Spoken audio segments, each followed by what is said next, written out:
നമസ്കാരം. ഓട്ടപ്രദക്ഷിണത്തിലേക്ക് എല്ലാ പ്രേക്ഷകർക്കും സ്വാഗതം. കഴിഞ്ഞ ദിവസം അമേരിക്കൻ പ്രസിഡന്റ് ഡൊണാൾഡ് ട്രംപ് നടത്തിയ ഒരു പ്രസ്താവന അത് ഇന്ത്യയിൽ വലിയ രാഷ്ട്രീയ ചർച്ചാ വിഷയമായി മാറുകയാണ്. ട്രംപ് പറഞ്ഞത് മറ്റൊന്നുമല്ല, 21 മില്യൺ ഡോളറാണ് അമേരിക്ക ഇന്ത്യക്ക് നൽകുന്ന ധനസഹായം. അതായത് 21 മില്യൺ ഡോളർ എന്തിന് അമേരിക്ക നൽകുന്നു എന്ന് വെച്ചാൽ ഇന്ത്യൻ തെരഞ്ഞെടുപ്പുകളിൽ വോട്ടർമാരെ എത്തിക്കാൻ, ഇന്ത്യയിൽ പോളിംഗ് ശതമാനം വർദ്ധിപ്പിക്കാനാണ് അമേരിക്കയുടെ 21 മില്യൺ ഡോളറിൻ്റെ സഹായം. എന്തിനാണ് നമ്മൾ ഇന്ത്യക്ക് ഇത്ര ഒരു തുക നൽകുന്നത്? ഇന്ത്യക്ക് അവരുടെ കയ്യിൽ പണമില്ലാഞ്ഞിട്ടാണോ? പിന്നെ എന്തിനാണ് ഇന്ത്യൻ വോട്ടർമാരെ പോളിംഗ് ബൂത്തിൽ എത്തിക്കാൻ അമേരിക്ക പണം ചെലവാക്കണം? ഇത് വിശ്വാസയോഗ്യമായി തോന്നുന്നില്ല. ആരെയോ അധികാരത്തിലെത്തിക്കാൻ ഈ പണം ചെലവഴിച്ചിരിക്കണം, അല്ലെങ്കിൽ ആരെയെങ്കിലും അധികാരത്തിൽ നിന്ന് പുറത്താക്കാൻ ഈ പണം ചെലവഴിച്ചിരിക്കണം എന്നാണ് ഡൊണാൾഡ് ട്രംപ് പറഞ്ഞു വച്ചത്. ആരെ അധികാരത്തിലെത്തിക്കാനാണ്, ആരെ അധികാരത്തിൽ നിന്ന് പുറത്താക്കാനാണ് ഈ പണം ഉപയോഗിച്ചത് എന്നാണ് ഇന്ന് ഇന്ത്യയിൽ ചർച്ചാ വിഷയമായി കൊണ്ടിരിക്കുന്നത്. ഒരു കാര്യം ഉറപ്പാണ്, USAID എന്ന് പറയുന്ന ഏജൻസിയാണ് ഇന്ത്യക്ക് ഈ തുക കൈമാറിയിട്ടുള്ളത്. ഇന്ത്യക്ക് കൈമാറി എന്ന് പറഞ്ഞാൽ ഇന്ത്യൻ സർക്കാരോ സർക്കാർ നിശ്ചയിച്ചിട്ടുള്ള ഏജൻസികളോ ഈ പണം കൈപ്പറ്റിയിട്ടില്ല. മറിച്ച് ഇന്ത്യയിലെ ആർക്കൊക്കെയോ ഈ USAID പണം വാരിക്കോരി നൽകിയിരിക്കുന്നു.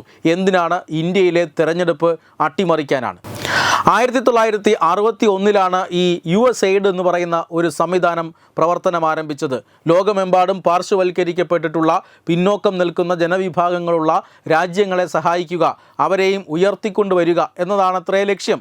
പക്ഷേ ആ ലക്ഷ്യമൊന്നുമല്ല പിന്നീട് പല രാജ്യങ്ങളെയും പണമൊഴുക്കി തകർക്കുക, തങ്ങളുടെ അജണ്ടയ്ക്കൊപ്പം നിൽക്കുക, പല സർക്കാരുകളെയും വരുതിയിൽ നിർത്തുക, പല രാജ്യങ്ങളിൽ നിന്നും ഇത്തരത്തിലുള്ള പണം ചെലവഴിച്ച് ചില പ്രശ്നങ്ങൾ സൃഷ്ടിച്ച് അവരിൽ നിന്നും വിവരങ്ങൾ ചോർത്തുക.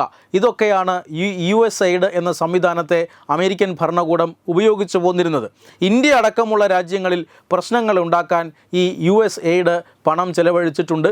അതിൻ്റെ ഏറ്റവും ഒടുവിലത്തെ ഉദാഹരണമാണ് ഈ 21 മില്യൺ ഡോളർ എന്ന് ട്രംപ് തന്നെ വ്യക്തമാക്കി കഴിഞ്ഞു. അമേരിക്കൻ പ്രസിഡൻ്റായിരുന്ന ബൈഡൻ്റെ ഭരണകാലത്താണ് ഈ തുക ചെലവഴിച്ചത്.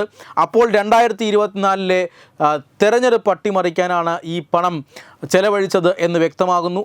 ആരാണ് ഈ പണം വാങ്ങിയത് എന്നതാണ് ചർച്ചാ വിഷയം. ഈ അവസരത്തിൽ രാഹുൽ ഗാന്ധിയുടെ മറ്റൊരു പ്രസ്താവനയാണ് ചർച്ചയാകുന്നത്. 2023 മാർച്ചിൽ അദ്ദേഹം ലണ്ടനിലായിരുന്നപ്പോൾ പറഞ്ഞ ഒരു കാര്യമാണ്. അതായത് ഇന്ത്യൻ ജനാധിപത്യം ഭീഷണിയിലാണ്, നരേന്ദ്രമോദി അധികാരത്തിൽ നിന്ന് ഇറങ്ങിപ്പോകുന്നില്ല, അങ്ങനെ നരേന്ദ്രമോദി അധികാരത്തിൽ നിന്ന് പുറത്താക്കാനായി അമേരിക്കയും യൂറോപ്യൻ ഏജൻസികളുമെല്ലാം കൈ അയച്ച് സഹായിക്കണം എന്ന അഭിപ്രായമാണ് രാഹുൽ ഗാന്ധി അവിടെ പോയി പറഞ്ഞത്. അതായത് ഇന്ത്യ ലോകത്തിലെ ഏറ്റവും വലിയ ജനാധിപത്യ രാജ്യമാണ്. ഇന്ത്യക്കൊപ്പം സ്വാതന്ത്ര്യം നേടിയ പല രാജ്യങ്ങളിലും ഇന്ന് ജനാധിപത്യം ഇല്ല. അങ്ങനെ നോക്കിയാൽ ഇന്ത്യ ഇപ്പോഴും വളരെ ശക്തമായ ജനാധിപത്യ ബോധം പിന്തുടരുന്ന ഒരു രാജ്യമാണ്. ആ രംഗത്ത് ലോകത്തിന് തന്നെ മാതൃകയാക്കാവുന്ന ഒരു രാജ്യമാണ്.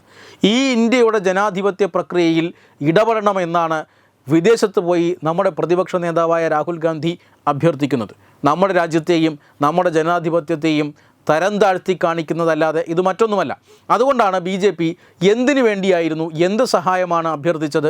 ആ സഹായമാണോ ഈ 21 മില്യൺ ഡോളറായി കിട്ടിയത് എന്ന ചോദ്യമാണ് ഇപ്പോൾ BJP പ്രതിപക്ഷത്തോട് ഉന്നയിക്കുന്നത്. മല്ലികാർജ്ജുൻ ഖാർഗെയോടും സോണിയാഗാന്ധിയോടും ഇതിന് മറുപടി പറയാൻ BJP ആവശ്യപ്പെട്ടിട്ടുണ്ട്.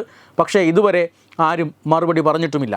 മറ്റൊന്നുകൂടി അവർ ചൂണ്ടിക്കാണിക്കുന്നുണ്ട്. അത് പ്രധാനമന്ത്രി നരേന്ദ്രമോദിയുടെ പ്രസ്താവനയാണ്. അതായത് 2024 ഏപ്രിൽ അദ്ദേഹം ഒരു തെരഞ്ഞെടുപ്പ് പ്രചരണ റാലിയിൽ പ്രസംഗിക്കവേ കർണാടകയിൽ വെച്ച് പറഞ്ഞ കാര്യങ്ങളാണ്. അതായത് രാജ്യത്തിനകത്തും പുറത്തുമുള്ള പല ശക്തികളും നരേന്ദ്രമോദിയെ അധികാരത്തിൽ നിന്നും പുറത്താക്കാനായി ശ്രമം നടത്തുന്നു. പക്ഷേ ഭാരതത്തിലെ അമ്മമാരും സഹോദരിമാരും ആ ശ്രമത്തെ ചെറുത്തു തോൽപ്പിക്കുകയാണ്. നിങ്ങളുടെ പിന്തുണയാൽ ഞങ്ങൾ ആ ശ്രമങ്ങളെയൊക്കെ ചെറുത്തു തോൽപ്പിക്കും എന്ന് നരേന്ദ്രമോദി പറയുകയും ചെയ്തിരുന്നു. അദ്ദേഹം ഭാരതത്തിൻ്റെ പ്രധാനമന്ത്രിയാണ്. അദ്ദേഹത്തിന് ഇത്തരം നീക്കങ്ങളെക്കുറിച്ചൊക്കെ കൃത്യമായ ബോധ്യമുണ്ടായിരുന്നു. അതുകൊണ്ട് തന്നെയാണ് നരേന്ദ്രമോദി ലോക്സഭാ തെരഞ്ഞെടുപ്പിൽ അതിന് മറ്റൊരു കവചം പണിതത്. തീർച്ചയായും അത് വിജയിച്ചു.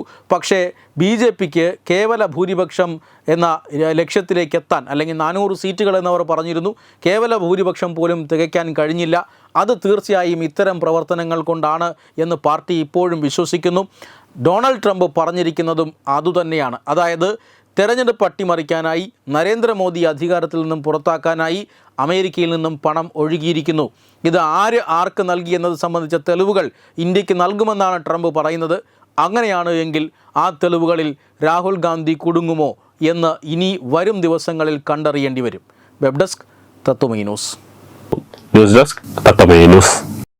എഡ്യൂബിക്സ് online executive education. Focus physiotherapy centre Pattom. Unnat engineering Gujarat. തീർത്ഥയാത്ര.com